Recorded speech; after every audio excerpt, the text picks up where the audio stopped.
Hello children. Children, do you remember that we had done tenses? Yes, tenses denote time. We had discussed that there are three types of tenses, three kinds of tenses, that is your past tense, present tense and the future tense. Children, when do we use past tense? Past tense is used to show a past action. Now, as you know, tenses are related to time, and time means time of the verb done. It is related to the verb. Tenses are directly related to verbs. So, to show the past action, so anything which has been completed in past.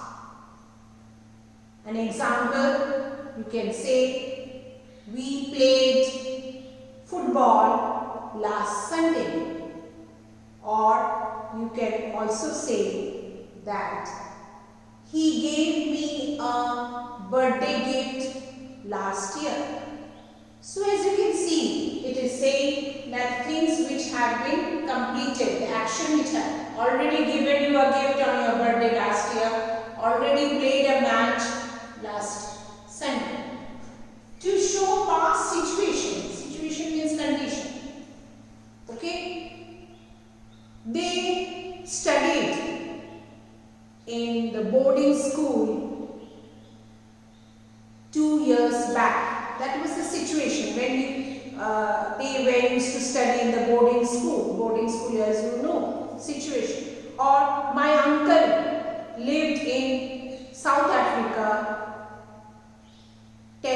for 10 years. So already it's completed. He used to live. So the situation, past situation, to show habitual action in the past. Now, habitual means something which you do. It's a habit, but it was in past. Okay? That is no more. My father drew cartoons in his childhood. So now he is no more drawing. It was his habit of drawing cartoons in the past. Or when I was a small child, I used to crawl on the floor. Now you are not crawling anymore. You used to crawl. Okay? So it was your habit of doing this in the past. Now it's coming to present tense, children. When do we use present tense? Again, it is related to the action words, that is verb, to express a situation that is present that is permanent. Now, express a situation that is permanent means which is always there, doing, continuing. Okay? The river flows through the mountain. It is going on. It is a situation which is permanent. Or the sun gives us light in it, continuously giving, permanent. Or the earth moves or revolves around the sun, permanent. To express general truth, which is something which is always true. Like we can say, Gandhiji is the father of our nation. It's a truth. It's a general truth. We know that. Or we can say that the sun rises in the east and sets in the west. So this is a general truth. Then the general truth, you can say that the Pacific Ocean is the largest ocean in the world, or the Ganga is the longest river in India. So these are the general truth to express regular and habitual action which you do regularly. I brush my teeth in the morning and at night. I eat food 3 times a day, or I eat fruits every day for my breakfast. No, on this, every day you are doing that. My father goes to office, my mother cooks food, or my mother goes to office.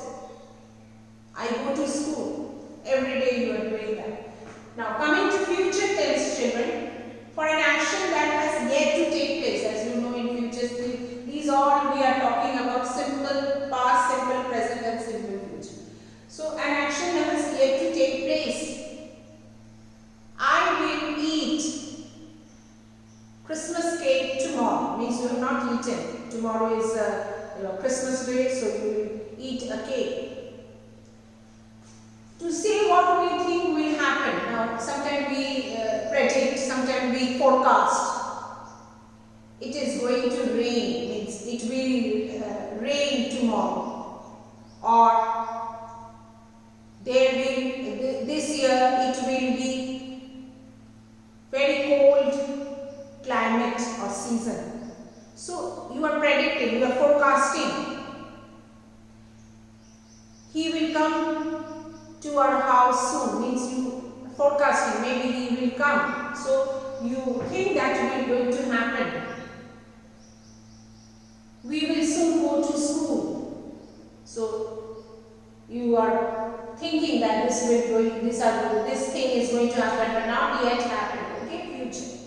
To indicate an offer or promise, when you offer somebody something or promise something. I will visit my grandparents on Sunday. It's a promise. You tell your woman, I will visit your house tomorrow. Or my mother will take me for lunch in the restaurant.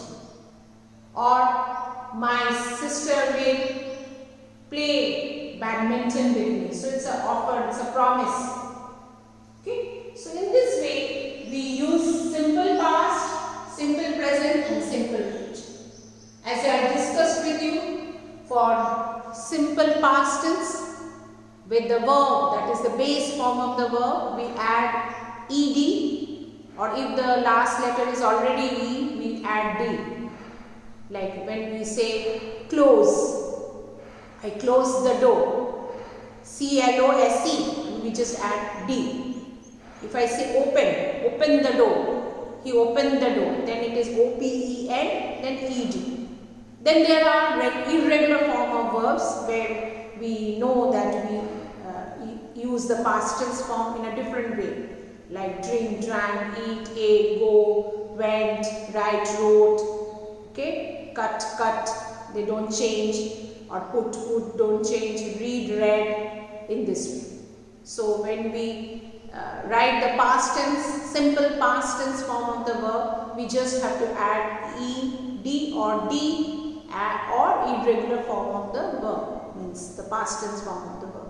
When we are doing simple present tense, here we have to be little careful, as we discussed earlier, that for a singular subject, when we are talking about one, then we add s or es to the verb.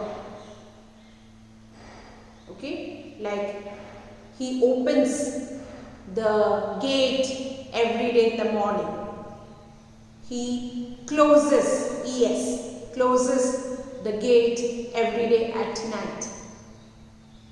So when it is one, we add s or es, but when there are many, we open the gate, we close the gate, or they close the gate. So no change, the base form of the verb. For simple future tense, as we discussed, for I and we use shall. Will can be used also to show the promise or determination. But shall is only used when we are using the subject I and we.